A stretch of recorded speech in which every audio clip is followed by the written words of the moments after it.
Right now, we're seeing a notable sentiment score of plus 0.05, with momentum spiking at plus 0.38 for the world topic. This isn't just noise, it's a significant shift compared to our historical baseline. You might find it surprising that such a moderate sentiment score is paired with a higher than usual momentum, hinting at a potential change in collective behavior.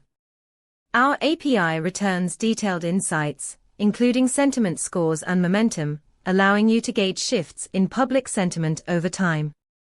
Imagine you're building a news aggregation tool. This data can help you prioritize articles that resonate more with current global sentiment.